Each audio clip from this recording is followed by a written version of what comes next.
धनगर समाजातील 10 नवनिर्वाचित नगरसेवकांचा पुण्यश्लोक राजमाता अहिल्यादेवी होळकर मध्यवर्ती महामंडळातर्फे सत्कार करण्यात आला। पुण्यश्लोक राजमाता अहिल्यादेवी होळकर मध्यवर्ती महामंडळातर्फे धनगर समाजातील नवनिर्वाचित नगरसेवक चेतन नरोटे, नरेंद्र काळे, राजकुमार पाटील, सौ राजश्री कणके, सौ अलका भवर, अनिकेत पिसे, सुनील खटके, सौ आरती वागसे, सौ विजया खरात, शिवाजी वाघमोडे, सौ श्वेता खरात यांचा पुण्यश्लोक राजमाता अहिल्यादेवी होळकर पुतळ्याजवळ भव्य सत्कार करण्यात आला। सर्व नूतन नगरसेवकांचं अभिनंदन करून पुढील वाटचालीसाठी शुभेच्छा देण्यात आल्या। कार्यक्रमाचं अध्यक्षस्थान भारत बन्ने यांनी भूषवलं। यावेळी राजमाता अहिल्यादेवी होळकर मध्यवर्ती महामंडळाचे अध्यक्ष बाबा निशाणदार यांची प्रमुख उपस्थिती होती।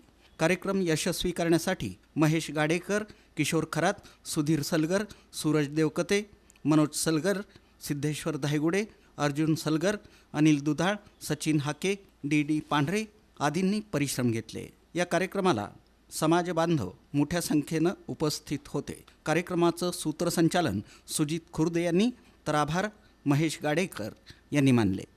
नवीन नगरसेवकांचा जो आज सन्मान सत्कार ठेवला त्याबद्दल मी समाजाचं मनापासून आभार व्यक्त करतो।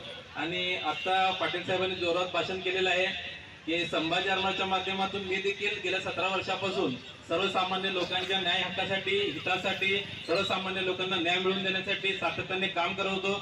भारतीय जनता पार्टीने जो माझ्या विश्वास ठेवून मला जी उमेदवारी दिली त्यांचं मी मनपूर्वक आभार व्यक्त करतो। यापुढील काळात भारतीय जनता पार्टीच्या माध्यमातून सोलापूर शहरातल्या सर्व जाती धर्माच्या लोकांची सेवा करत असताना समाजातल्या कुठल्याही व्यक्तीची जे बी अडचण असेल, जे बी समस्या असतील ते प्रामाणिकपणे यापुढील काळात सोडवू।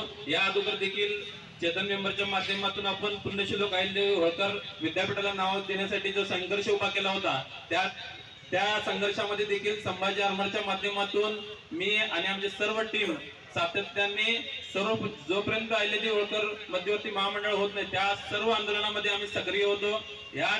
यापुढे देखील समाजाच्या वतीने जे कुठले कार्यक्रम घेतील, आंदोलन घेतील किंवा लोकांच्या काही अडचणी असतील तर ते आपण प्रामाणिकपणे नगरसेवक म्हणून, एक समाजसेवक म्हणून आम्ही सर्वजण मिळून करू।